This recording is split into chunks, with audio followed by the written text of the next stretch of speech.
Estamos começando mais um BradoCast, o podcast oficial de Caxias do Sul, e hoje o assunto tá bom. Estamos aqui com quem, mano? Hoje estamos aqui com um cara incrível que a gente conversou já surpreendeu a gente bastante, que é nada mais do que Roberto Cainelli. É assim que pronuncia teu nome, né? É assim que pronuncia. Cainelli não é? Não, Cainelli. Alguém já errou, Cainelli. então? Mas tem gente que chama.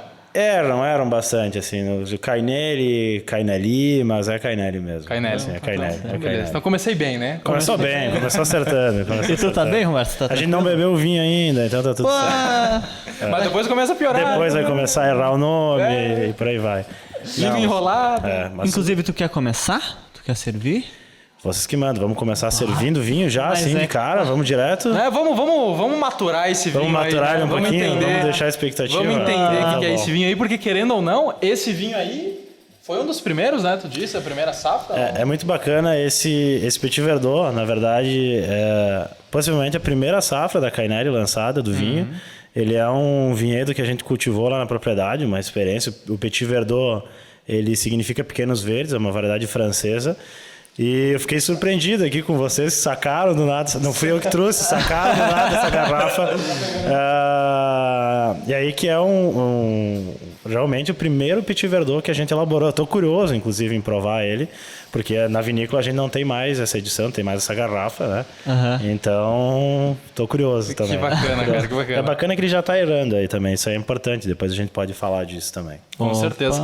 E eu acho que a melhor maneira da gente começar é te agradecendo, porque tem 2 vinhos aqui que a gente está muito feliz de ter recebido. Então, vamos tomar um que já é da casa e recebemos outros 2 e tem nada mais justo, né? Do que a gente abrir um de vocês e eu repor aí. O ideal é evitar que a gente abra todos aqui, senão a gente vai acabar eu pensei que a gente ia beber. É bacana se controlar ali, né? Manter o controle ali até o limite. Mas vamos começar assim, Roberto, enquanto tá irando ali. Quem é o Roberto? Quem está aqui na nossa frente? Vamos lá, então o Roberto é esse cara que tem uma veia no empreendedorismo, né? Mas como a gente já até conversou anteriormente, muito focado na questão cultura, na questão história. Procurei a enologia, sou formado hoje, eu sou técnico em enologia, tecnólogo em viticultura e enologia. Eu atuo na administração da Cainelli, mas também assino como enólogo. Essa é a minha profissão original e nascente. Muito por conta do carinho com a natureza, do contato com a natureza, de me aproximar muito disso, né? Então a gente brincava antes, falando, sempre sei quando vai chover, sei quantos milímetros vai ter no dia. E na verdade a enologia ela tem muito disso. O enólogo ele é um alquimista aí, que ele trabalha, ele conduz a natureza até chegar no vinho. O vinho é muito diferente das outras bebidas, que não é uma mistura química. Não tem como tu comprar os compostos, misturar, chegar numa receita e produzir. Todo ano é um ano. Por isso que eu disse que aqui tem um ano especial, isso aqui nunca mais se repetiu. E assim é ano após ano. Com todo mundo é assim, com todo vinho. Com todo vinho é assim. A gente sempre fala que ano após ano tu tem um vinho muito igual, safra após safra, tu tem por trás esse vinho um grande químico e não um grande enólogo. E quimicamente tu pode mexer ele um pouquinho, mas a enologia em si ela quer só ajudar a natureza a mostrar o seu potencial. E aí entra a questão de terroir e tudo mais. E além da enologia, que se eu começo a falar, não paro, né? Então eu tenho que responder a pergunta aqui. Tem que focar na pergunta. Tem que focar na pergunta. Dá para ver que há paixão, né? Mas hoje eu estou administrando a Cainelli, né? Então faço a administração geral. Em outras frentes também, eu trabalhei no setor, no Instituto Brasileiro do Vinho, né? Dentro das câmaras técnicas. Participo da Federação Jovem como vice-diretor da Serra Gaúcha. Legal. Bento Mais 20, estive à frente da FENAVINHO, que é a Festa Nacional do Vinho, lá de Bento Gonçalves. Então, acabei a gestão agora, foi de final de 2019 até 2023. A pandemia alongou um pouquinho aí isso tudo. Outros conselhos, diretoria do SIC, lá de Bento, na parte vitivinícola também. Legal, então, acabei fazendo muito trabalho social também relacionado ao vinho, relacionado ao setor, propriamente ao turismo. Também fui presidente de rota lá, dos meus 20 a meus 26 anos. Tive um mandato lá também, bem novinho, né? Para o pessoal, já estou com 33, né? Falando com vocês aqui. Então, faço um pouquinho de tudo isso, assim. Eu diria que muito movido a desafio. O desafio me atrai, eu gosto. Né? Gosto de ser desafiado, gosto de me desenvolver, gosto de aventura. Até tem uma outra linha de vinhos, agora tu falou, eu ia esquecer, que se chama Aventura. Não foi de propósito, quem está assistindo não foi de propósito, não tem o texto aqui. Puxando esse gancho. Mas tem uma outra linha com mais 3 enólogos que se chama Aventura, então fora da Cainelli, também é outra empresa. Vitivinícola. Também presta assessoria vitivinícola. Hoje é uma empresa só, eu abri mão das outras consultorias por não ter tempo suficiente. E isso, eu acho que é basicamente... eu gostei bastante da tua história porque tu não se privou só ao conhecimento de um enólogo, né? Aos cursos, enfim, de um enólogo. Tu realmente explorou essa área, que seja socialmente ou que seja até mesmo colocando a mão na terra, né?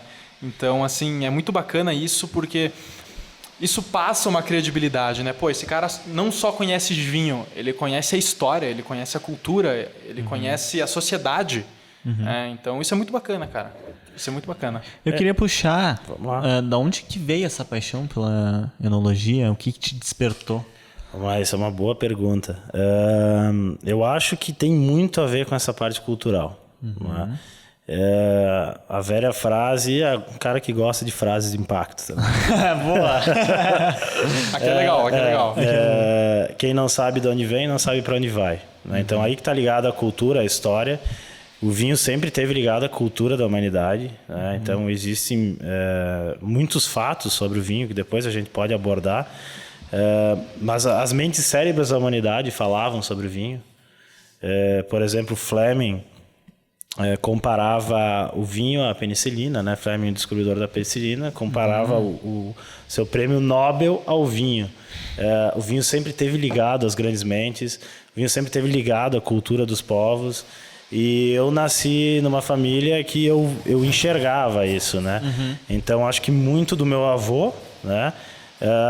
Então já que vai ficar gravado, eu posso mandar abraço, vou mandar pro meu avô. Meu avô é Emílio Angeben. Meu avô por parte de mãe, que eu tive mais contato. Então eu sempre enxerguei nele assim o amor pela vinha. Meu avô, ele é um cara que não teve nenhuma formação, né? Ainda na época, se eu não me engano, ele estudou até a 3ª série. Até era bastante para a época. Mas ele conhece tudo o que vai acontecer na videira.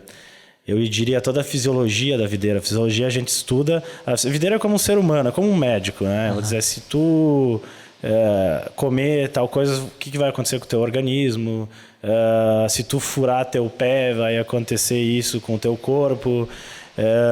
Na videira é a mesma coisa. É a fisiologia humana, a fisiologia da videira. Ele sabe tudo o que acontece em qualquer trato cultural que tu fizer na videira sem nunca ter estudado. Bom. O que isso significa? Significa que ele observou durante muito tempo. É experiência, né? Experiência. Observou muito e muito o que estava acontecendo. Então isso é muito de amor pela vinha. Então isso eu cresci enxergando. Eu acho que isso me despertou muito do querer estar aí, do seguir a profissão, no entender mais sobre isso. É até difícil explicar, mas eu acho que foi em cima dessas experiências assim que a gente tem com essas pessoas e todo mundo que está por trás dessa produção vitivinícola, todas essas famílias, elas têm isso em comum. Todas amam muito o que fazem. E eu acho isso muito bonito. Eu acho que o vinho carrega isso. Então foi instintivo querer colaborar com tudo isso, né? Eu acho que eu sempre fui muito nesse sentido pessoas, né? E a enologia me aproximou das pessoas em forma de vinho. Em forma de vinho. É uma boa maneira de aproximar das pessoas. É uma boa maneira de aproximar das pessoas. Carrega tanta história, carrega tanto peso, então... Nunca se faz amigos ao redor de um copo de leite, né? Um copo de vinho já é por outro lado, né, cara? Que bacana. E, assim... E deu para perceber que realmente tá na família, né? Tá na veia, tá no sangue, né? O sangue já combina com a cor do vinho aí, então tenho certeza que em Bento isso é muito mais forte. Né? Eu até queria que tu explicasse um pouco mais essa questão dessa diferença. Caxias do Sul é conhecida como a cidade da uva, por conta da festa da uva. Né? Já Bento, Gramado, mais Bento, né? Conhecido como a cidade do vinho. E por que isso? Por que realmente Bento Gonçalves ficou com esse nome? Vamos lá. Até onde eu sei, é muito interessante, né? Caxias do Sul foi muito forte em números de turismo lá atrás, né? Eu não tenho os números exatos para trazer, mas eu me lembro de ter visto isso. Tanto que a festa da uva ela é referência nacional até hoje, né? Mas Caxias cresceu muito, né? E aí teve toda essa questão das outras culturas e toda essa questão do desenvolvimento também do metal mecânico, de outras indústrias, né? Que acabaram assumindo um pouco mais o protagonismo da cidade. Sim. Mas ela tinha esse berço muito parecido com o Bento, né? Muito parecido com o berço da agricultura, da vitivinicultura. Existiram grandes empresas vinícolas aqui em Caxias do Sul, né? Algumas fecharam. Então, essa cultura meio que ela acabou não sendo tão evidenciada, né? E teve um leve desacelerar, digamos, durante os anos. Bento Gonçalves, por outro lado, acabou priorizando muito mais, né? O nascimento de novas indústrias vinícolas. Temos também, sim, muitas indústrias fortes no ramo moveleiro, muitas indústrias fortes no ramo metal mecânico. Se desenvolveu muito esse outro lado também, mas sempre se manteve essa característica. Talvez, se a gente olhar na história em algum lugar, acho que Caxias do Sul teve um boom populacional muito grande, muito rápido, enquanto Bento ainda está crescendo e se desenvolvendo nesse sentido. Então aí deve se ter destoado um pouco, e que também não é ruim, né? Não é errado, né? É uma evolução, pensando em outros segmentos e não talvez trazendo. Mas eu vejo hoje Caxias querendo resgatar, né, essa parte das uvas, Essa cultura essa mesmo, cultura, né? E Bento, capital brasileira do vinho, justamente pela maior quantidade de vinho produzido no país. Hoje, a maior quantidade de uvas produzidas, se não me engano, é de Flores da Cunha. Flores da Cunha. Que não é muito longe também daqui. Que não é muito longe daqui também. Que não é muito longe daqui. Então, eu sei que Bento ficou com a capital brasileira do vinho por conta da produção. Que hoje tem lá, se a gente pegar só a Aurora, que passa de 80 milhões de litros, soma com Salton e Miolo, já passa de 150 milhões. Então, por aí vai, né? E tem mais aí perto de 50 vinícolas em Bento. Então, as outras menos representativas, é claro, menores, né? Mas a produção é absurda. Que bacana. E assim, como é que tu vê essa indústria de vinhos aqui no Rio Grande do Sul, aqui na Serra Gaúcha, mais específico, né? Para frente, porque o que acontece? Hoje, quando a gente vê países ocidentais que foram os repercussores do vinho, né, que trouxeram o vinho até para o Brasil e para as outras regiões, hoje essas regiões são muito respeitadas. Tu pensa, pô, aquele lugar tem vinho bom, daquele lugar sai um vinho muito bom. E tu acha que a Serra Gaúcha tem esse potencial? Não acho, tenho certeza. Olha, isso é um fato bem interessante, né? O vinho é muito aliado à tradição. Tanto que, para falar disso aí bem rápido, a gente está olhando para uma rolha de vinho aqui. Isso não é a melhor vedação de vinho. A melhor vedação disponível que existe para vinho no mundo é o Screw Cap, que é aquela tampa-rosca, a famosa tampa-rosca. Mas se eu botar num vinho de R$100 a garrafa uma tampa-rosca, vocês não iam gostar. Vocês vão dizer, esse vinho não deve valer esses R$100.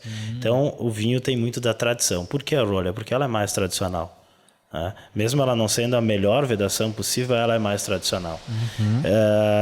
O vinho tem muito isso. Então, a tradição milenar desses países, ela acaba trazendo muita relevância e muita atenção. Mas a gente olhar os números dos últimos anos, o Brasil nos últimos 10 anos tem mais de 2.000 medalhas de ouro em concursos internacionais. Então, hoje a gente já tem o Brasil Wine Challenger, que acontece aqui no Brasil mesmo, com vinhos internacionais. O Brasil é o maior medalhista. A gente tem vários concursos do mundo onde o Brasil se destaca. A nível internacional já é muito reconhecido. Mas é claro, ainda nunca vai ter, né, a mesma tradição, exatamente, porque a gente está num setor aí que tem muito menos idade, né? O curso de enologia começou no Brasil, se não me engano, em 1960, por aí. Então, é tudo muito recente. A qualidade... Não passou nenhuma geração. Não passou nenhuma geração, né? Contra 1000 anos da França e tudo mais. Então, está se construindo isso. Mas o brasileiro, ele tem que entender e começar a buscar e pesquisar e mais do que tudo... provar os vinhos, vai entender o nível de qualidade do produto brasileiro. Existe um certo preconceito, né? Que não é com o vinho brasileiro, sempre digo, é com todo o produto brasileiro. O brasileiro tem preconceito com o produto brasileiro. É o próprio brasileiro que cria esse que sempre, o importado, o vinho importado é melhor, o tênis importado é melhor, Tudo importado o carro é melhor. importado é melhor. Então se tem muito isso. Mas com certeza a indústria vitivinícola nacional, quem viajar para fora e conhecer as vinícolas aqui vai ver o tamanho da tecnologia que a gente tem aqui. Hoje é impressionante. E a qualidade de formação dos profissionais também. A gente está a um nível muito, muito interessante, sem perder, com certeza, assim. Claro, parece bairrismo, mas não é, para nenhuma região do mundo. Que legal, cara. Eu não sabia que o Brasil ele tinha uma posição tão bem qualificada assim quando se tratava de vinho.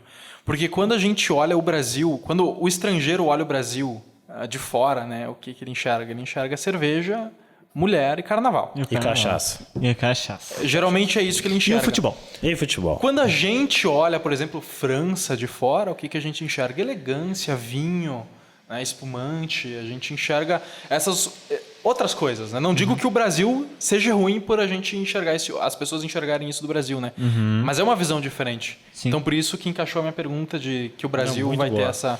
E o Brasil é muito grande, né? Vamos lá. Pra gente é muito comum vinho. A gente está em Caxias do Sul, como diz, a cidade da uva, Sim. do lado da cidade capital do do vinho, do lado da cidade do espumante, que é Garibaldi. Então, para nós, isso é muito comum. Mas o vinho cresceu muito no Brasil. É um dado muito legal até de trazer durante a pandemia. Na verdade, pré-pandemia um pouquinho também. Fato da queda... Um problema no Brasil é o custo do Brasil, né? Tudo tem isso. Todos os produtos produzidos aqui têm isso. O vinho não é diferente. A gente teve a queda da substituição tributária no vinho, começou no Rio Grande do Sul, né? Em 2019, e se espalhou para os outros estados brasileiros. Hoje ainda tem 2 que não tem a queda ST. Isso acabou fazendo com que o meu vinho pudesse chegar para o cara lá no Rio de Janeiro, para o cara lá em São Paulo, e isso fez a gente crescer. Antes a gente não conseguia. Até março de 2020 a gente saiu de 1,9 per capita, né, o consumo do brasileiro em vinhos, que é extremamente baixo, mas é extremamente bom também, porque se a gente pensar, o potencial é gigante, né? Em 10 anos estagnado, 1,9 foi para 2,3. Entrou a pandemia, foi para 2,7. Uau. Quando foi a 2,7, faltou vinho para todo mundo. Já não tinha para atender. Vamos lá, nem dobrou, né? Nem dobrou e a produção estava acabando, né? Então, isso mostra o potencial, mas mostra que cresceu muito. Quem começou a tomar vinho na pandemia não vai mais parar. E quem começou a tomar vinho brasileiro na pandemia também não vai mais parar. Porque o vinho, ele traz uma experiência a mais. Ele não, a gente teve uma experiência aqui, né? A gente pegou um abridor diferenciado para abrir. A gente está falando do vinho, depois a gente vai provar. É uma experiência sensorial. Diferente de outras bebidas. Então, quando o pessoal não tinha como ir ao restaurante, eles queriam trazer essa experiência para dentro de casa. É isso que o vinho tem. Então, isso traz um crescimento. O vinho vai crescer muito no Brasil ainda. Então, hoje a gente vende, por exemplo, para todas as regiões do país. Tem gente em Manaus tomando vinho que diz, meu Deus, como é que vocês fazem? A gente se tranca no ar-condicionado, bota lá tudo que dá de frio e consome vinho. Ele é uma bebida cultural. Ele é, nos outros países, como a gente falou do Ocidente, considerado alimento, aqui que é bebida alcoólica, porque ele traz uma série de benefícios juntos com o consumo, né? Ele não é só álcool, ele não é visto assim por nós. Então tem tudo isso, né? O país tem e vai crescer muito.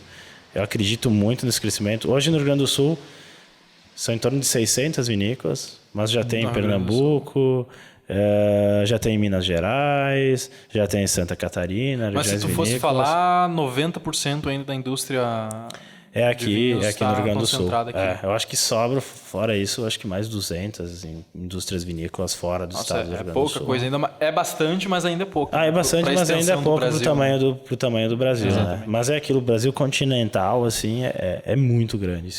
Só que todo mundo está de olho no mercado brasileiro. Tá? Não é nossa exclusividade. Não é. Sim. Então, é muito importante a nossa indústria se focar aqui, né? E ter a consciência de atingir o mercado. E vamos lá, eu disse que eu falo bastante, né? Quase só uma historinha bem rápida para se entender o porquê do preconceito. Tem um mercado em Bento que é especializado em vinhos, tem uma adega bem grande. E eu estava passando e o sommelier da adega, ele é meu amigo, eu conhecia ele. E aí eu estava passando a fazer compras, eu sempre passo pela parte da parte de vinhos, né? Aí é que eu gasto o meu tempo escolhendo rótulos, ideias, compro e converso com ele, né? Eu estava conversando com ele quando chegou 2 mulheres. E aí eu disse, não, atende elas, né? Porque a gente tá só trocando figurinha aqui. E aí ele foi conversar e ela disse, que vinho seria? Ela disse que queria tal vinho importado, né? Tal marca. Aí disse, não, mas olha, eu tenho uma promoção aqui que a gente tá com um vinho brasileiro, Merlot, inclusive de uma amiga minha, de outra vinícola. Tu não quer provar? A mulher disse, não, eu acho que eu quero mesmo aquele vinho que eu vim buscar. Aí ele disse, olha, mas tem uma promoção que se tu comprar, tu concorre a uma adega. Aí ela pegou e, eu acho que vou provar. Aí eu intervi.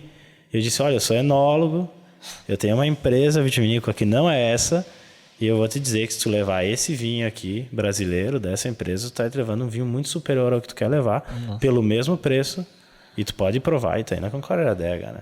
Aí ela provou e comprou. Mas eu disse, precisou um sommelier, uma promoção, um enólogo para tirar a ideia dela de comprar um vinho importado. Em Bento Gonçalves, capital brasileira do vinho. Bento Gonçalves. Então, a gente tem que trabalhar muito isso no consumidor, né? Eu diria que... Tem que educar mesmo. Tem que educar, tem que provar, tem que ir para a taça, porque eu entendo que sim, lá atrás houve um problema muito grande, onde teve uma enxurrada de vinho importado, quando o vinho nacional ele ainda não tinha um nível de qualidade, né? Isso falando de 30 anos atrás, né? Ou até menos, porque eu lembro dos vinhos que o meu pai consumia lá quando eu tinha 12 anos. Mas a gente avançou muito e muito rápido, né? Em termos de qualidade. O Brasil é um bebê que saiu correndo, né? Nasceu, pulou da barriga e saiu correndo de passo largo. Então existe um certo preconceito ainda, existe o preconceito do produto brasileiro, mas tem que trabalhar isso. E eu acho que um outro fator positivo, infelizmente, né? Vamos olhar o lado bom, né? Fator positivo da pandemia, né? Tem que ter sempre o seu lado bom. Mas foi com o impedimento de exportação, alta de dólar, facilitou muito a questão do vinho brasileiro chegar à gôndola. Porque esse tipo de consumidor, ele não é o cara que tem adega, ou a mulher que tem adega em casa. Ele é a pessoa que diz, vou tomar um vinho. Aí ele atravessa a rua e vai no mercado. Aí não tinha vinho brasileiro. Hoje tem muito vinho brasileiro. Então facilita, exato. Então, vou levar, vou conhecer, é bom, vou continuar provando. E vamos lá, a gente tem vinhos brasileiros a partir de R$25, de uma extrema qualidade e até, né, os vinhos mais caros. Até não é nem às vezes pela qualidade, né, mas é pela cultura que aquela garrafa está carregando. É a cultura que aquela garrafa está carregando e que a gente traz isso, né, no país. Eu não sei por que exatamente, né, esse leve preconceito que a gente tem, né? Não sei. Isso não é só no vinho, né? Isso que não é só no vinho, em qualquer né? coisa. A gente acaba dando valor pro que vem de fora e o que é de dentro a gente desvaloriza muito. Isso é para qualquer coisa. Exato. Para carro brasileiro, quantas marcas brasileiras de veículos a gente conhece? Isso. Né? Isso. Se existem. Se existem. Então, o vinho é a mesma coisa. Exato.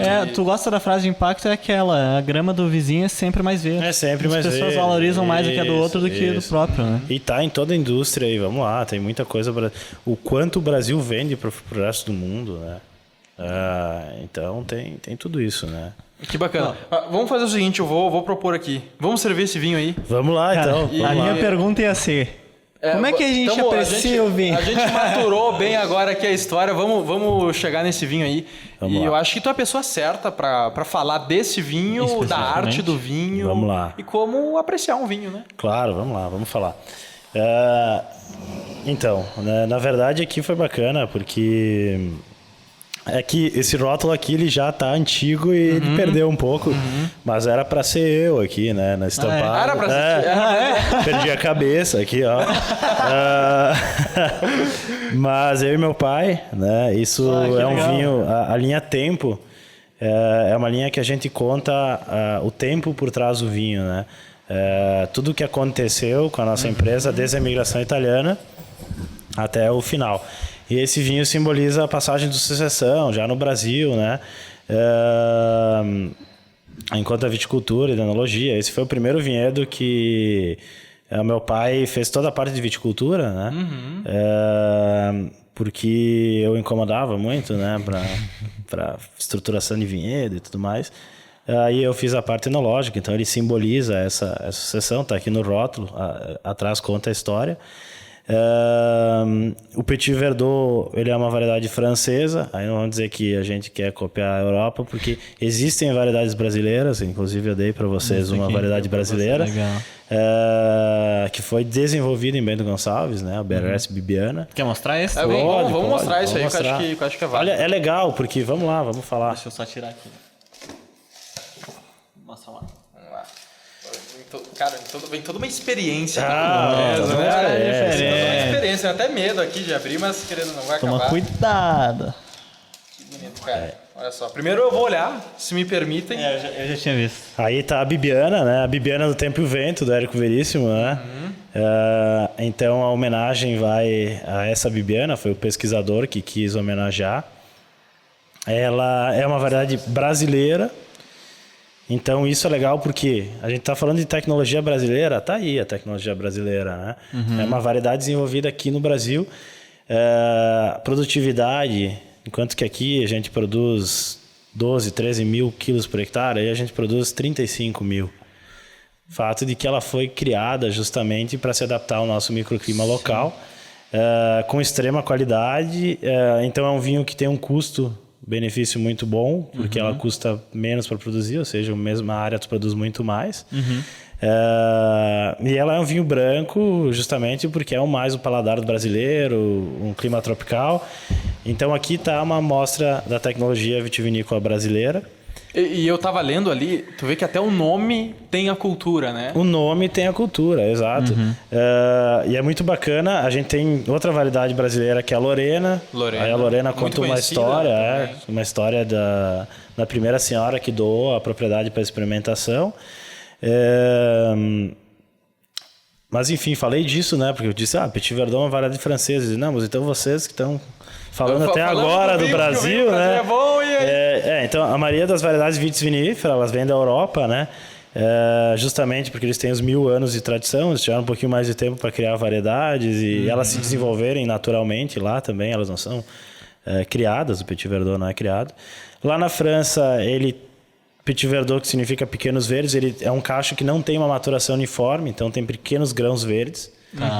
Mas aqui no Brasil, ele se desenvolve de maneira plena, por completo, originando um vinho muito mais estruturado. Normalmente usado para cortes, aqui a gente usa ele varietal, ele tem passagem em carvalho, são 9 meses em carvalho. E vamos lá, vamos provar. Foi bacana porque a gente abriu, né?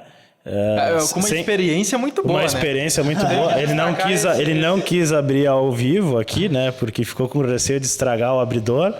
Esse abridor aqui realmente é um abridor. Eu acho que poucos conhecem isso aqui. Se juntar nós três aqui, a nossa idade, isso aí é mais velho. É verdade, com certeza. Ele é mais velho que muita gente. Isso, ele tem que ir pro museu, né? E funciona muito bem, funciona pelo menos. Ó, tá aqui a rolha intacta. Intacta. Né? E aí, querendo ou não, a gente deixou ele aerar, né? O que é positivo para um vinho 2017. E deixar ele aerar é deixar ele aberto por alguns instantes, né? Exato. O pessoal pode usar decanter, pode... Eu gosto de abrir ele assim, servir na taça, deixar a taça aerar, ir provando ele durante as horas, porque ele vai evoluindo, vai apresentando as suas camadas.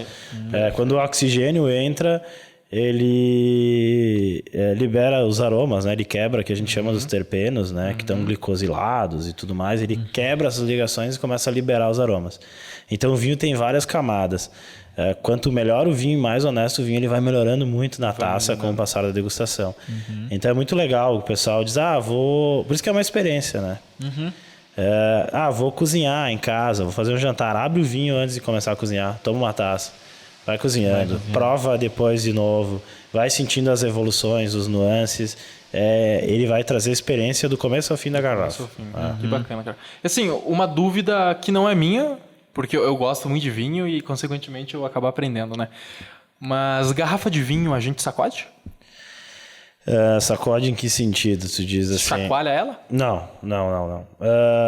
É interessante que depois que ele sai da vinícola, ele passou a vida toda dele lá na vinícola até 20 graus. Né? Então sempre refrigerado, né? A baixa temperatura. Sempre na posição horizontal para que a rolha fique umedecida, né? E pode ver aqui que a parte que está umedecida, não sei se vai dar para pegar lá, mas ela está mais bojudinha, né? Então, a parte que estava para baixo aqui, que estava em contato com o oxigênio, de fora menos, e aqui está mais bojudinha. Isso garante elasticidade, que é uma cortiça, é uma madeira, né? É uma casca de árvore, na verdade, do sombreiro. E garante, então, mais fidelidade da rolha, né? Mais elasticidade e mais qualidade do futuro vinho. Então ele tem que ser na horizontal. Tem que ser na horizontal. Completamente na horizontal ou inclinado? Pode ser completamente. Não tem tanta diferença, desde que ela esteja molhada. Entendi. Né? Legal. E ao abrigo da luz, ao abrigo da temperatura, né? Isso vai garantir que o vinho permaneça com a mesma qualidade. Conservar o vinho, temperatura ambiente, talvez de 20 graus, isso, 20 graus está ótimo. Tá ótimo. Pode ser menos, não é interessante que seja mais, né? Que seja maior. Né? Isso pode comprometer o gosto do vinho e a experiência. Pode comprometer. Legal. Então o pessoal, às vezes, tem o que já aconteceu, né? O pessoal vai até a loja da vinícola e diz, mas o vinho que eu provei na loja é um pouquinho diferente do que eu provei em casa. Mas como é que tu armazenou esse vinho? Não, eu peguei, fui lá na vinícola, comprei, botei no porta-mala, fui visitar mais 20 vinícolas durante uma semana com o carro no sol, sacudindo. Fui pra casa, fui abrir o vinho, ele tava um pouco diferente. Disse, com certeza. Algum gosto meio podre. Ele não chega a estragar, assim, mas ele vai alterar a característica. Né? Então tem que ter esse cuidado. E começando assim já na experiência de degustar o vinho, ela começa na rolha já? Começa. Porque eu vejo muitas pessoas que acabam cheirando, até mordendo a rolha, né? Tá, isso é interessante. Porque quando a gente começa o serviço do vinho, né? Então, para quem estiver assistindo, poder aprender legal. E ter um bom jantar, fazer uma média com a namorada, com a mulher, com os amigos. Quando tu pede o vinho na mesa, ele vem a ti. Né? Ele não vai ser destinado a outra pessoa. Então, o primeiro passo é a apresentação do rótulo, onde o garçom vai te apresentar o rótulo para ver se é aquilo mesmo que tu pediu, safra e variedade. Dando ok, ele vai abrir a rolha, com cuidado, não vai tocar e vai te entregar para poder cheirar a rolha. Né? Aí, cheirando a rolha, o que mais pode ter assim, de defeito é volátil, acidez volátil, que é mais conhecida provavelmente como vinagre. Vinagre de vinho. Então, se tu levar para o nariz e tiver um aroma de vinagre, né, automaticamente já vai pensar e predispor que isso pode ter algum problema. Mas até então, ok, ele vai servir o vinho, uma pequena quantidade na taça, onde tu vai fazer a degustação e afirmar se esse vinho pode ser servido ou não. Né? Ele não isso é direito, por exemplo, num restaurante, direito do consumidor. O cara abriu o vinho, colocou o seu... Não se esse tá vinho bom. não me agradar, não é o que eu quero. Não quero, ele leva de volta. Esse vinho vai voltar lá. Se fosse da Cainelli, vai voltar lá pra Cainelli. Vai voltar pra Cainelli. Ele vai ligar. Ele não fica lá e... Não é um prejuízo. É legal isso, porque não é um prejuízo pro restaurante. Entendi. Porque o pessoal diz, mas aí o cara responsabilidade vai... É a responsabilidade da de quem vinícola. O cara vai ligar lá e vai dizer, voltou uma garrafa de vinho, vem aqui provar, ver o que aconteceu. Né? Que legal. Então, não tenho medo, mas é muito raro. Na minha vida, eu fiz uma vez. Uma vez isso. Uma vez só. Nunca senti defeito. Claro, não é aquilo lá, não gostei muito do vinho, mas eu O vinho tem muito, eu preferia um muito pouquinho mais de seco. carvalho. tipo, não é só tu que cheira também, o garçom deve sentir também. Depois A que gente- tu fazer a objeção, com certeza eles vão provar, né? Sim. Mas vão respeitar a opinião do cliente, né? isso aí. Mas claro que é interessante que ele tenha um defeito bem apresentado, né? Que não seja questão de paladar. Que Tipo seja... assim, na real eu vou querer um branco. Isso aí. Eu acho que eu prefiro espumante. Então, acho que é muito nesse sentido. E principalmente é volátil. É algo que vai incomodar. Volátil é o que a gente se refere, um termo mais técnico para vinagre. Vinagre. Vinagramento, que se vinho passou, teve algum problema de rolha. Normalmente é isso. Então, se eu quero empinar meu nariz com a namorada ali, me botar assim, pô, Tá dentro volátil. de vinho, esse vinho aqui tá com um toque um pouco mais volátil. Volátil. É isso. Pode ser. E aí manda de volta. Então, mas é assim, é raro, é muito raro. Legal. Né? É mais fácil acontecer o contrário. O pessoal consumir com volátil do que pedir para trocar. Sim. Talvez nem consegue perceber, né? Exato. E já teve um caso, temperatura de serviço, né? Se a temperatura estiver fria, tu não sente tanta volátil. Já teve um caso de a gente jantar e quando estiver chegando no final da garrafa, mas tá com volátil esse vinho. Porque aqueceu. Porque aqueceu. Aí passou a sentir. Só que aí tu vai dizer pro cara, não quero mais. Então o que a gente faz? É dizer, olha, queria informar vocês que entrem em contato com a vinícola, porque eu conheço o enólogo, esse vinho é muito bom. Ele possivelmente teve algum problema durante a armazenagem, algum problema de rolha. Pode acontecer, ninguém tá livre. De ter um vazamento na cortiça, de ter algo do gênero, né? Então ele tem todo esse serviço, né? Nós vamos para a prova? Vamos para a experiência. Vamos lá. Opa. Bah. Que momento, hein? Vou botar pouquinho, não sei quanto. Certo. Pinguei na Sem mesa. problemas. Tudo bem. Tinha que dar um... Normal. Aí, normal. ó. Vai ter um pingo aí. Tá certo. Eu não sou muito bom em serviço, né? Tá, nesse O ponto. garçom é bom, eu não sou muito bom Eu em nem serviço. encostei. Eu Nesse já ponto. encostei, eu já Nesse me ponto. atirei. que Lá deve já ser acabou o feito. vinho. Vira o segundo, ele já Vamos tá. lá. Tá, vamos voltar da estaca zero, então. Então, vocês querem o quê? Vamos degustar esse vinho, isso? É isso. Vamos lá. Então, na verdade, é muito Ensina a bacana. gente a degustar. Vamos lá. Todo mundo degusta tudo o tempo inteiro, Certo. né? É fácil.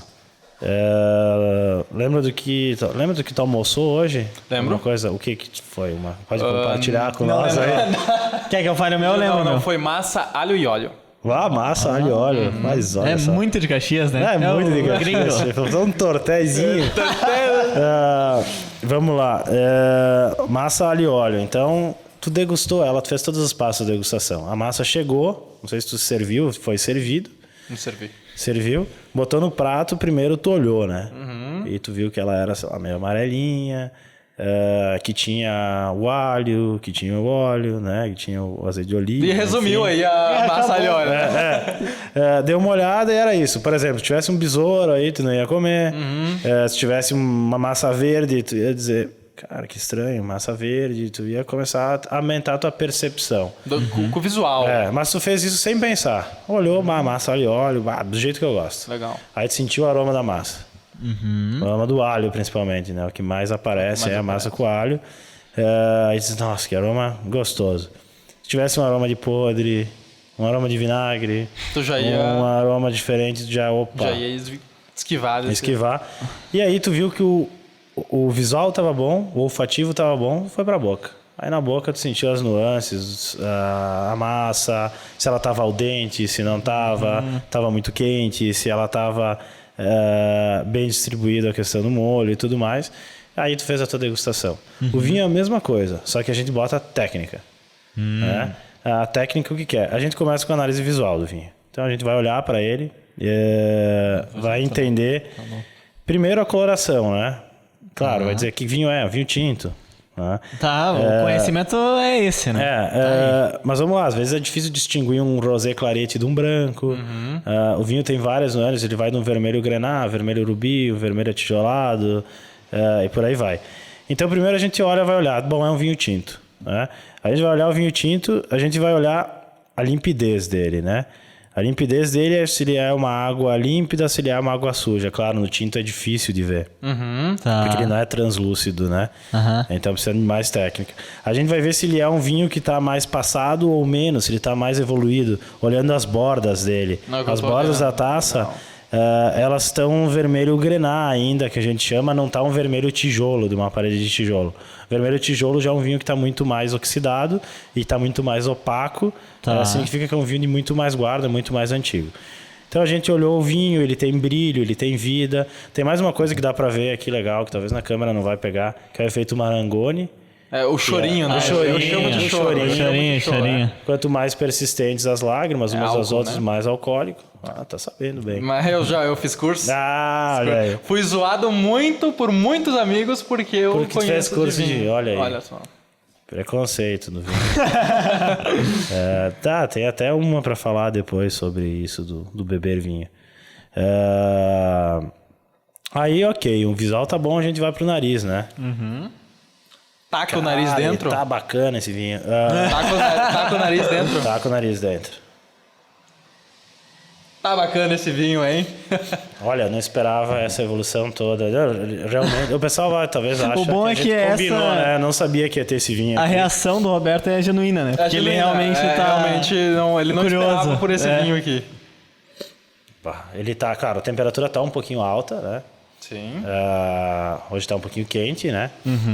Mas aí dá pra sentir. Tem um ataque do álcool, mas no nariz tem uma questão da baunilha, que é muito presente a questão da madeira.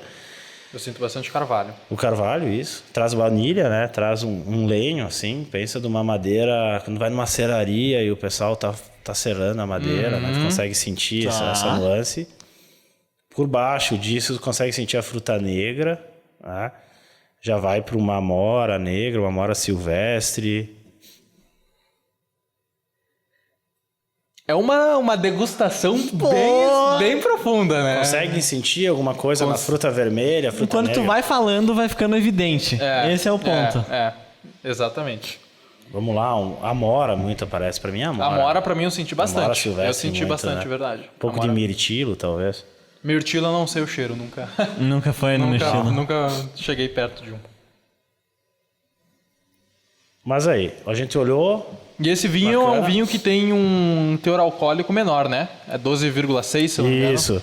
Esse foi 2,4. 2,4. Esse foi o primeiro Petit Verdot. Então a gente estava descobrindo a variedade. Hoje o Petit Verdot ele fica em torno de 13% de álcool.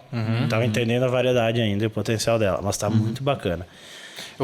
Pode continuar, eu vou pegar um paninho pra não... Para não manchar tua mesa aqui, Claro, né? mas pode continuar. Isso aí.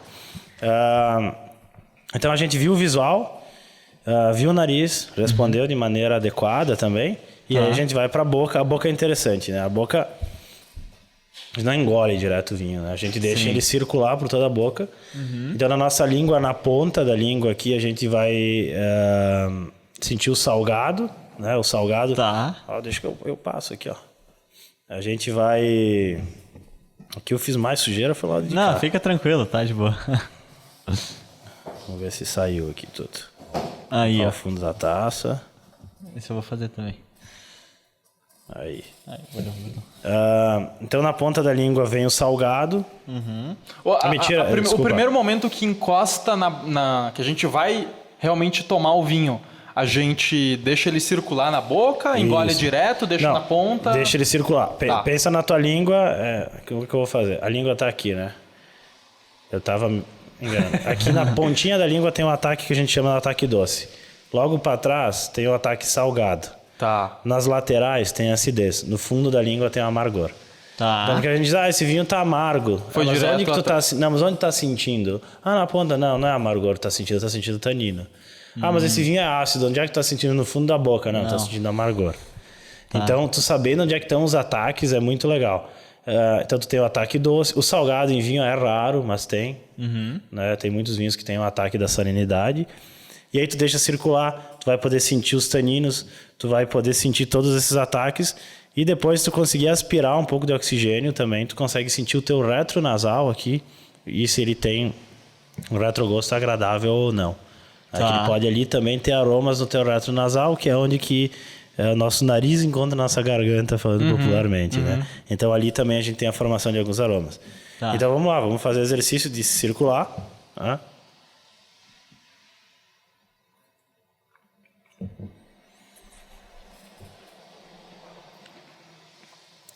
que eu senti? Um ataque doce na ponta da língua, logo no começo. Eu senti acidez bem presente ainda nas laterais da Nas língua. laterais, você sentiu. Um leve amargor. O fundo de boca, para mim, também traz bastante fruta. E a persistência na boca, tem isso, esqueci de falar. Pode contar de 1 a 7. De 1 a 3 é uma persistência baixa, de 3 a 5 média, acima de 5 alta persistência. Ele tem uma média persistência. Aí vai dizer, tá, Kainan, e daí? O que eu ganho com a persistência? Harmonização. Quando for harmonizar com um prato, quanto maior a persistência, melhor a harmonização. Né? E aí, vocês gostaram ou não gostaram? Gostei. Eu não senti tanto o amargor, como tu disse. Eu senti um pouco, mas não tanto. Mas eu achei que é um vinho muito bom. Bacana. Pela minha experiência com vinhos, eu acho que é um vinho muito bom. E é legal isso, sempre pode colocar, né, que o pessoal tem... sentiu, fala, coloca, né? Diz, mas o enólogo não sentiu amargor. Sentiu amargor, como é que eu não vou sentir? Cada pessoa tem um paladar diferente. Né? Esse é o enólogo não fuma, o enólogo não toma IPA, para vocês saberem, né? Ele não pode. Não pode. Porque tu perde a sensibilidade do paladar. Entendi. Tem uma série de cuidados e cada pessoa por exemplo, tu não pode, assim, para ter uma boa experiência com vinho, tu não pode pegar um vinho e fumar um charuto ao mesmo tempo. Tu vai estar... Sim, tu vai estar... mas vamos lá. Tem os dois lados da enologia, né? Que aí eu acho que é interessante falar disso aí também. Se tu faz uma degustação técnica, não. Tá. A degustação técnica não poderia estar com perfume, com desodorante, e a gente não poderia estar conversando. É uma câmera fechada, né? Onde tu não enxerga nenhum outro participante, tu faz a tua avaliação e tu coloca ela à mesa. O enólogo também é influenciável, todo mundo é influenciável. Como eu disse, aroma de amora. Todo mundo vai botar amora. Então, cada um tem o seu desenvolvimento, suas nuances. O homem vai sentir o couro, o tabaco, a mulher vai sentir a fruta, a rosa, o floral. Então, tem tudo isso. Então, é bem bacana isso. Vai ser... É o ideal? Não. Não é o ideal. Entendi. Mas, tá em casa, quer fumar um charuto e tomar um vinho, bacana. À vontade. Eu vou comer um X, que a gente fala de X, né? Um X bacon na esquina e eu vou tomar vinho porque eu gosto de vinho. Harmoniza? Pra mim, sim. Então eu tenho meu momento que eu quero ouvir música clássica no piano, saboreando o harmonizado de vinhos e gastronomia, e tem um momento que eu quero comer o X da esquina tomando o mesmo vinho. O mesmo vinho. Então ele tem essas nuances. O vinho ele tem essa variação toda e a gente tem que adotar isso. E isso é muito importante. Eu sempre faço a comparação seguinte. Se a Johnny Walker dissesse para todo mundo que o jeito correto de beber uísque tem que ser bebido o uísque deles, eles estavam falidos. Sim. Porque quem já viu alguém bebendo Johnny Walker numa taça sem gelo a temperatura de 20 graus e degustando? Eu nunca vi. Não. É o uísque energético, é o uísque, enfim, um monte de coisa, mas desenvolve o consumo, né? Então a gente tem os dois lados do vinho. E o vinho também tem isso, né? Que é bacana, né? Que poder proporcionar. Mas quanto mais livre o teu paladar, melhor. E para ti, assim, aprimorar o teu paladar, é só provando, né? É só provando. É só degustando. Só degustando muito, muitos vinhos diferentes, muitas bebidas diferentes, né? Muito treino, não tem o que fazer, né? Se quiser, que é bacana fazer em casa, né? O pessoal diz, como é que é o salgado? Faz um dia lá, pega uma garrafa de vinho, espalha, bota um pouquinho de sal. Bota um pouquinho de vinagre na outra. Bota umas gotas. Não tem problema, isso aí tu vai estar aprimorando. Vai aprimorando. E aí, claro, alguém faz às cegas isso, né? Um faz pro outro, por exemplo. Eu faço para vocês. Vocês vão dizer, mas aqui tem... Aí vocês já vão saber a terminologia. Volátil. É verdade. Aqui eu botei umas gotas de vinagre para ver se vocês percebiam. Esse tem salinidade. Tu vai testando o teu paladar e vai entendendo, né? Sim. Vai entendendo como é que é essa mistura. E vai treinando e, claro, provando vinhos. Tu deu o exemplo do Johnny Walker. Tu falou que ninguém bota um Johnny Walker numa taça e degusta dessa maneira. Por que o vinho tem isso? Por que o vinho é considerado não só uma bebida, mas uma arte? Vamos lá.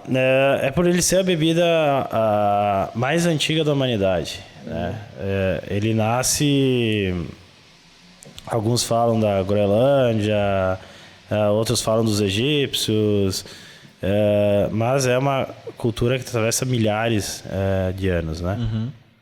Então, ele agarra muito ao clássico, à história. Tem uma história legal, né? Que eu sempre digo, Alexandre o Grande, quando ele ia dominar territórios, ele dava preferência a territórios vitivinícolas, pois ele dizia que aí tinha uma terra mais fértil, um povo mais culto e trabalhador. Então o vinho ele tá muito ligado a tudo isso, o sangue de Cristo, as histórias bíblicas, é a bebida mais antiga da humanidade e ele carrega um rito junto com ele, né? Que é legal, que é muito bom. É a história, é o que tem por trás disso, é a cultura que ele traz. As pessoas, eu poderia falar de várias pessoas célebres que falaram sobre o vinho. Eu falei de Fleming, Pasteur fala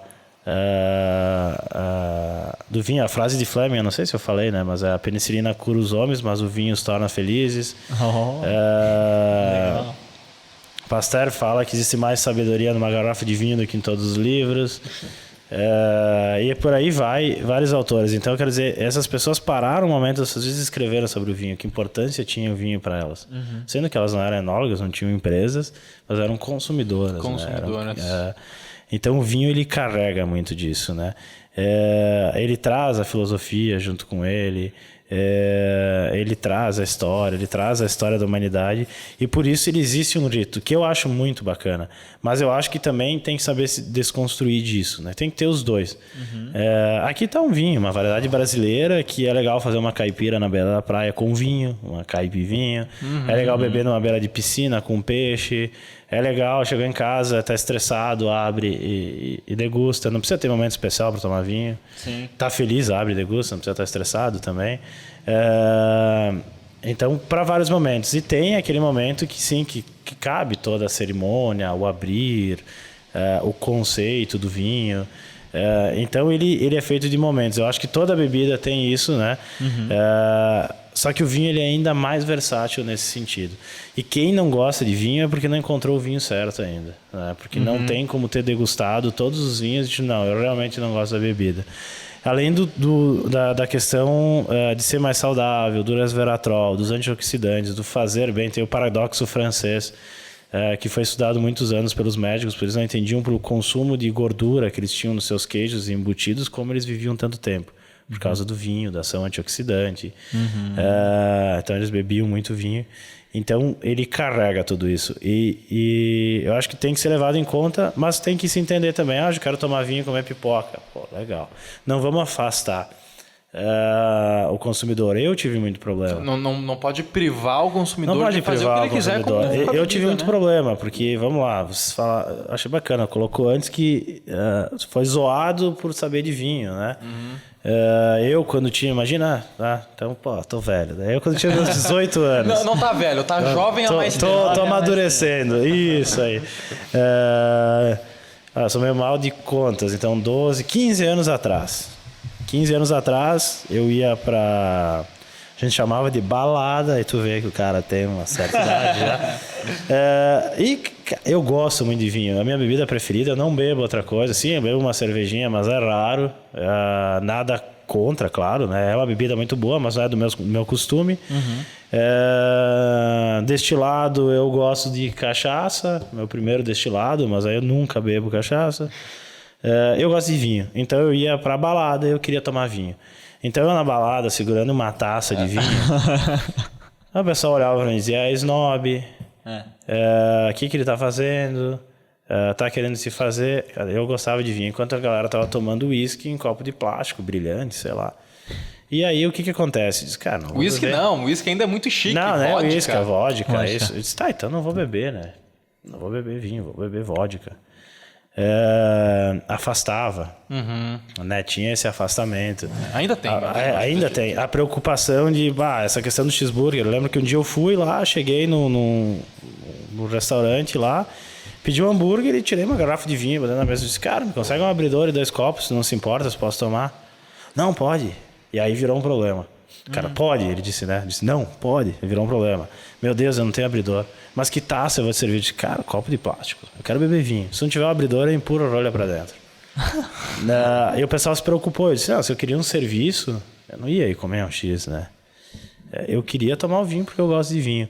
Então ele tem essas nuances, né? E tem que ser quebrado um pouco disso. Hoje eu acho que é muito mais...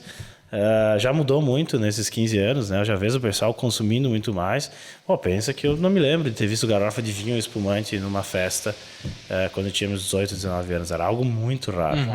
Então hoje é muito mais presente. E é muito importante, porque essa geração vai entrar no vinho conhecendo quando está nessa fase de idade, né? E aí vai poder ser um futuro consumidor de vinhos, né? Então... tem tudo isso. Mas é legal a história que ele carrega, com certeza, também. Tem que ser muito valorizado e vai ter esse momento, né? Que é de trazer um vinho ícone, de guarda, muito esperado. Por exemplo, esse é um vinho que eu estava sapateando aqui para provar, porque para mim, eu não provei mais um vinho que saiu lá de 2017, Petit Verdot da Vinícola, não tem esse vinho. Olha só, a gente trouxe aqui uma exclusividade. Uma exclusividade, eu tava curioso pra caramba, com medo até. Disse, pai, como é que ele vai estar? Ele vai estar legal, não vai estar... E tua análise, como é que foi? Muito mais positiva do que eu esperava. A questão da madeira aparecer tanto, eu não esperava. Né? A gente trabalhava com outro tipo de barrica na época.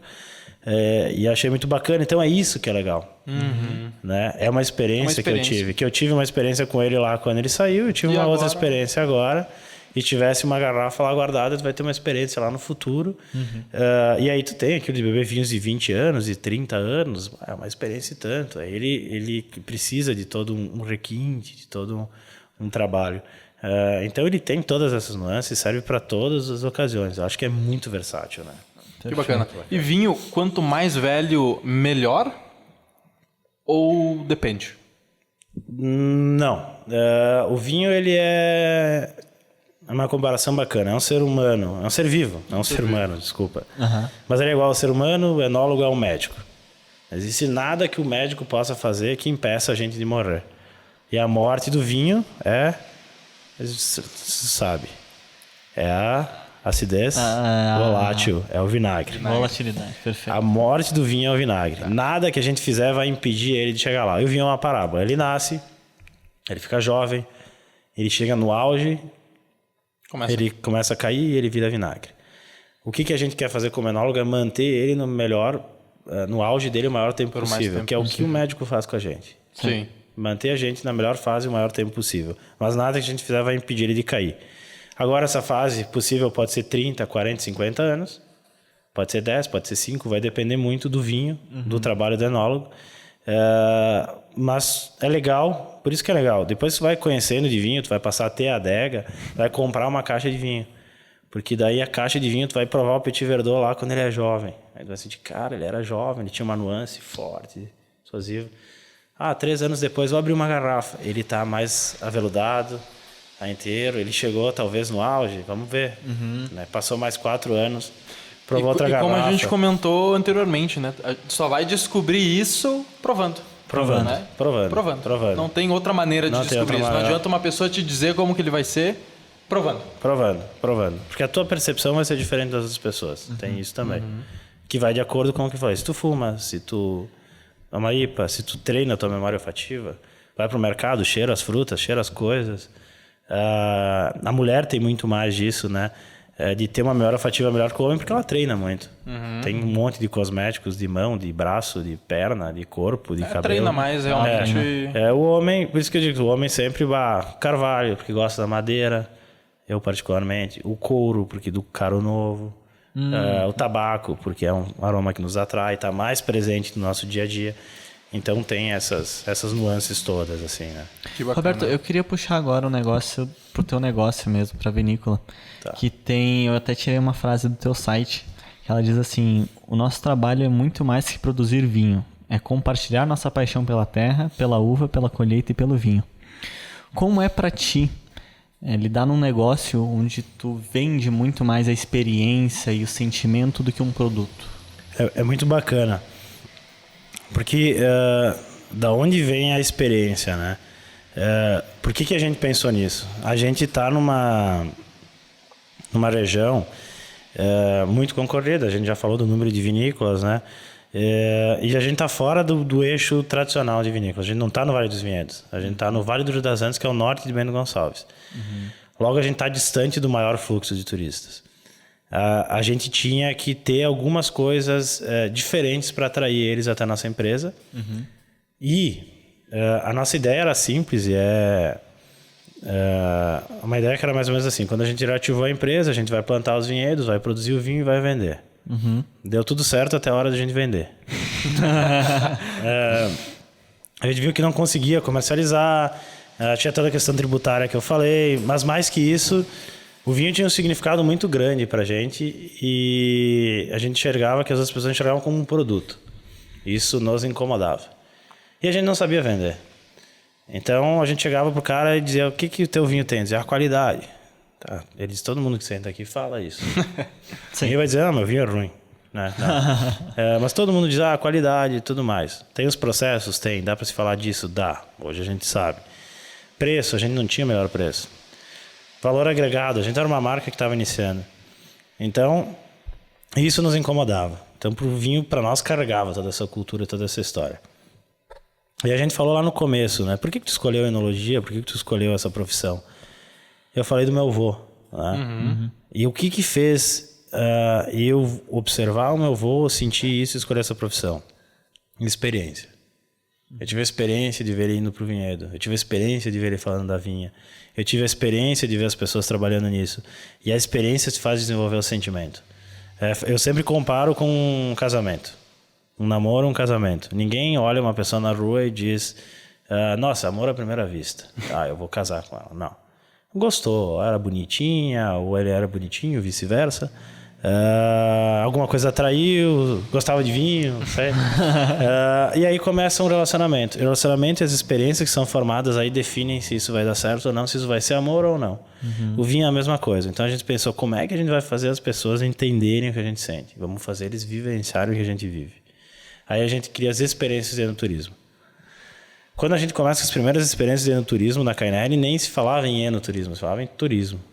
Depois veio o enoturismo, depois veio o turismo de experiência. Mas sempre foi para nós muito parecido. Né? Só a nomenclatura que mudou.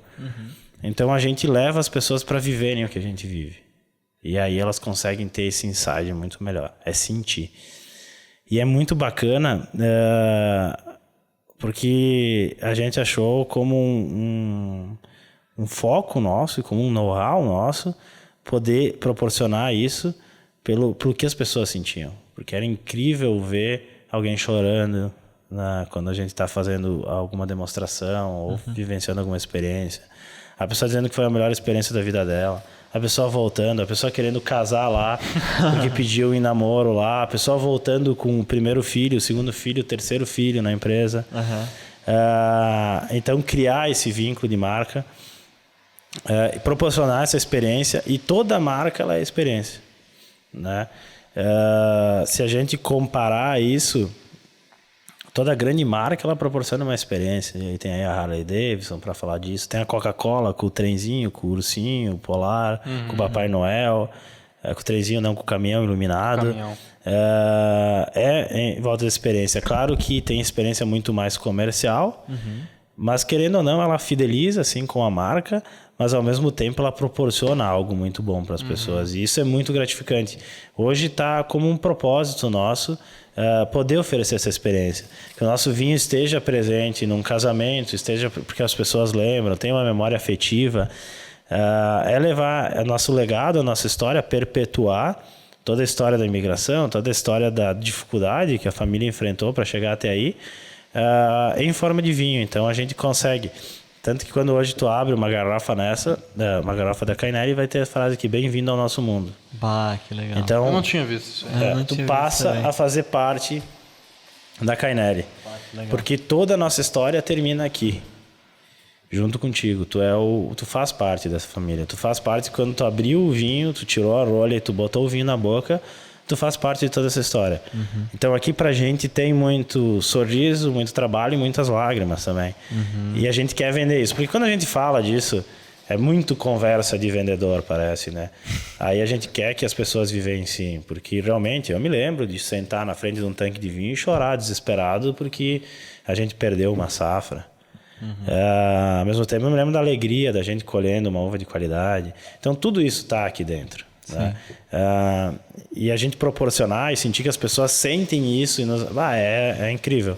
É hoje uma das metas do nosso negócio, por isso que está aí, além do vinho, é proporcionar as experiências que as pessoas possam sentir isso. Isso é muito bacana, porque esse é um insight que muitos empreendedores deveriam ter, no sentido de todo mundo, quando quer vender o seu produto, pensa assim, cara, mas é tão bom, por que as pessoas não compram?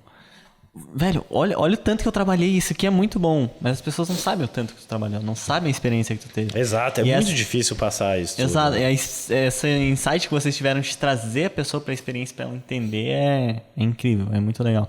Carregar toda a história, porque o vinho em si já carrega história. Carregar a história da Kainele mostrar no vinho, essa história, né? Eu sempre faço eu falei da Harley, assim, porque eles têm uma experiência incrível e a moto deles não é boa. Tem alguém da Harley Davidson me assistindo aí depois. Desculpa. Não é a melhor moto hoje, né? Ela não é a mais confortável, ela não é a mais silenciosa, a mais tecnológica, mas a moto que eu quero ter é uma Harley. Para me redimir também. Não, mas por quê? Porque é o som que ela tem, é o vibrar do motor. Experiência. É a experiência. E eles vendem isso. A vibração, o som do motor da Harley é patenteado. É uma barulheira, treme fora tudo. E aí é o estereótipo do menino mal. É a experiência que eles vendem. O cheiro que emite. Então, eles entenderam isso, porque no momento da Harley Davidson, eles pararam de evoluir. A Harley Davidson foi a moto mais rápida do mundo. Ela foi construída para ser a moto mais rápida do mundo. Ela foi construída para ser moto de prova. E a partir do momento eles chegaram e disseram, cara, mas o nosso cliente quer isso. Boa. Porque senão hoje a Harley ela seria uma Kawasaki Ninja, que todo mundo conhece. Todo mundo conhece. Ela estaria nesse segmento. Não, nosso cliente não quer isso. Nosso cliente quer o barulho, ele quer o motor vibrando, ele quer ferro, ele quer tamanho. Vamos fazer ela continuar para ser a melhor do mundo, vamos fazer o que o nosso cliente quer. Vamos proporcionar essa experiência que funciona muito bem. E eles foram para esse lado e tá aí uma marca consagrada e muito vendida em cima da experiência. Hoje se tu vai lá comprar ou visitar, o atendimento é algo incrível, é fora de um padrão que a maioria das marcas tem. E aí tem muitas outras marcas, né? Que a gente pode falar da Montblanc, né? Porque o cara quer uma Montblanc, R$1.000 uma caneta que escreve igual a Bic, não igual a Bic, né? Vamos lá também. Mas eu não sei diferenciar, né? Como muita gente não sabe diferenciar o vinho, né? Então eles têm que mostrar, criar, atrair o cliente deles, ensinar isso para eles. É uma tarefa muito difícil, porque é fácil vender uma caneta a R$1.000. Cara, é muito trabalho de marca, é muito trabalho de experiência, e são aí marcas consagradas, e a gente pode falar de tantas outras que tem aí, mas eles sempre atrelaram a experiência, ao sentimento, à vontade, que é isso que move o ser humano, né? Sim. O ser humano ser algo mais do que simplesmente uma bebida ou um objeto. É um propósito. Ou um veículo. Um veículo, exato. É algo mais, né? O ser humano ama histórias, né? O ser humano ama histórias. Então, se tu conta uma história, ele vai se apaixonar. E sabe qual que eu acho que complementa isso que tu falou? O ser humano, ele ama histórias que complementam a vida dele. Que conectam a vida dele. Ele provar um vinho francês vai trazer uma experiência, mas agora ele provar um vinho da vinícola Kainele vai trazer outra experiência para ele, talvez vai conectar ao passado dele, as raízes dele de uma maneira muito mais forte, né? Exato. E agora imagina assim, tu visitando a Kainele, tu estando no nosso museu que está lá em 1910, vendo a história ali, indo pro vinhedo, pegando na terra, vendo uma senhora italiana cantando, e aí tu degustando o vinho, isso vai te remeter a toda essa experiência, a todo esse carinho, vai te ligar muito ao passado, à origem, à família, tem todos esses valores, né? Então, é isso que a gente faz. Não só, claro que isso carrega o propósito de marca, de fidelização, mas é o propósito da experiência que, cara, não tem nada melhor do que tu ver um cliente saindo satisfeito. Chorando, então, meu Deus do céu. Totalmente. A gente atingiu o objetivo. Atingiu o objetivo. E assim, chegando no fim já, Roberto, qual que é a diferença de uma vinícola para uma vitivinícola? A vinícola, na verdade, ela elabora vinhos, mas ela não tem vinhedos, ela compra suas uvas. E a vitivinícola é uma vinícola mais vinhedos. São vários negócios em um, né? Porque a viticultura e a enologia, apesar de se complementarem, são dois sistemas gerenciais totalmente diferentes. Né? Eu sempre falo que lá o pessoal olha a KNL, que legal, tem gastronomia, tem turismo, tem vinhos, tem vinhedos. São 4 empresas dentro de uma. Né? Bastante. Eu trabalhei em outros segmentos, né? Tive outros negócios e eu, até então, o mais desafiador para mim sempre foi a vinícola. Porque o cara que trabalha no vinhedo tem uma carga horária diferente, uma metodologia diferente, um conhecimento diferente, uma estrutura de capital de giro diferente. Tu planta, demora aí 4, 5 anos para tu ter um resultado. O vinho é outro processo, é fabril, tem outro tipo de estoque, tem outro tipo de pessoas, outro tipo de carga horária. O enoturismo também outro tipo de carga horária, outro tipo de experiência, outro tipo de capital de giro. A gastronomia é outro negócio e está tudo dentro da vinícola. Então hoje as vinícolas elas se desdobram, os gestores das vinícolas aí se divertem, né? Porque ela é um negócio com vários negócios dentro, né? Sim, sim. Realmente... Tá realmente colocando ali na terra a cultura, né? Exato. Tá realmente produzindo a cultura da família, da ideologia, enfim, de tudo. Exato, tudo tá naquela terra, naquela uva, exato. naquela garrafa. Tá lá o terroir, tá lá a uva, tá lá o vinho, tá lá a receita que a nona fazia no restaurante, tá lá a experiência de tu fazer a receita que a nona fazia, talvez. Então tu tem uma complementação muito grande ali dentro, né? De toda essa experiência.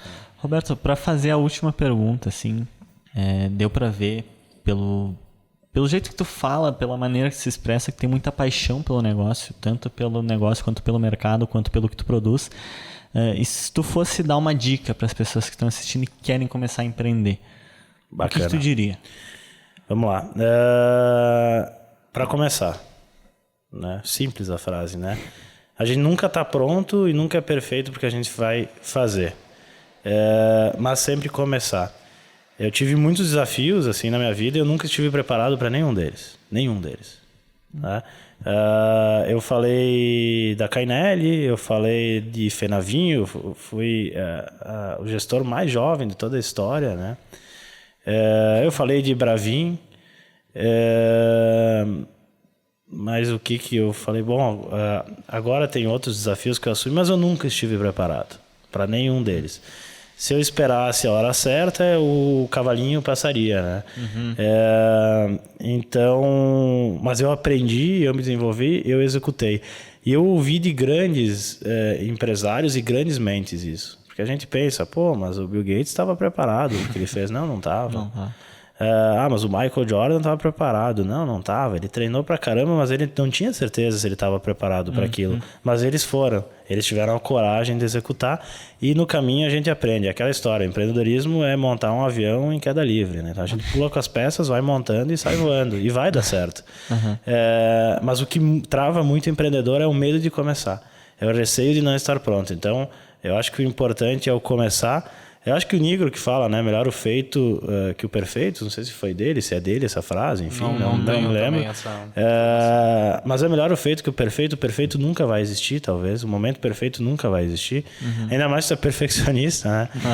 Então o importante é isso. O importante é começar. Vai ter medo sim. A gente nunca está pronto para nada.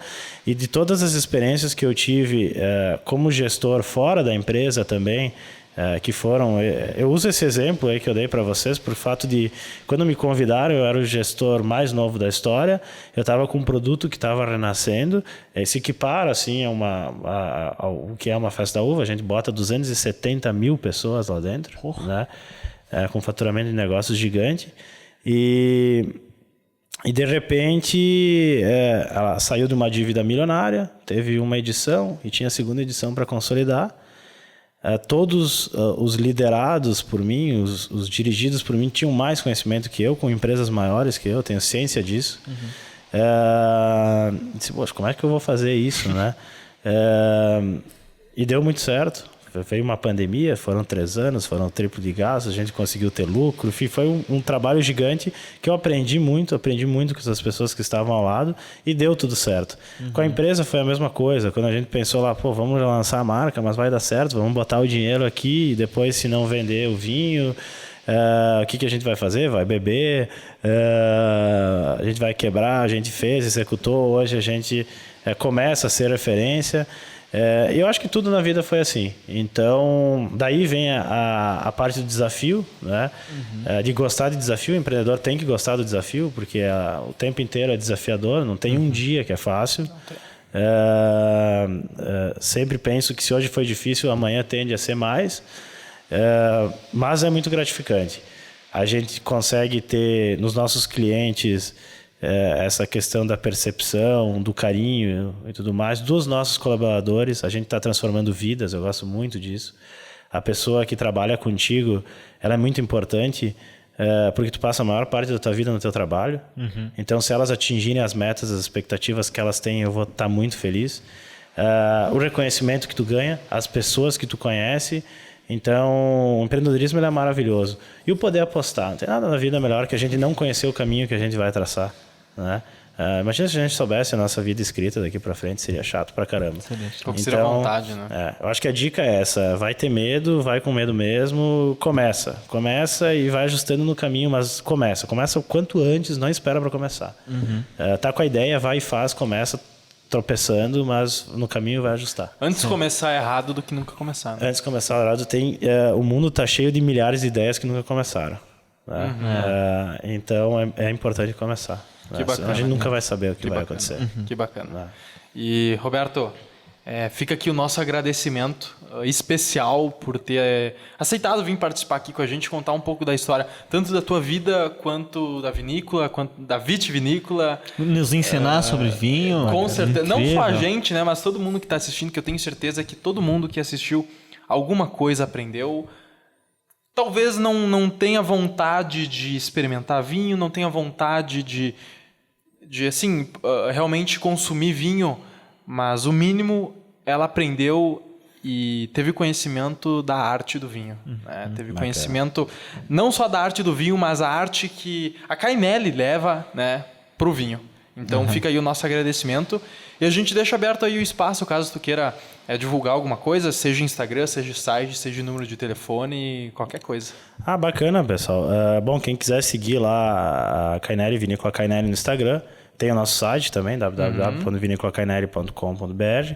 Quiser me seguir lá no Instagram, me chamar, tem alguma dúvida, Cainelli Júnior, então também é o logo da Cainelli, Júnior no final.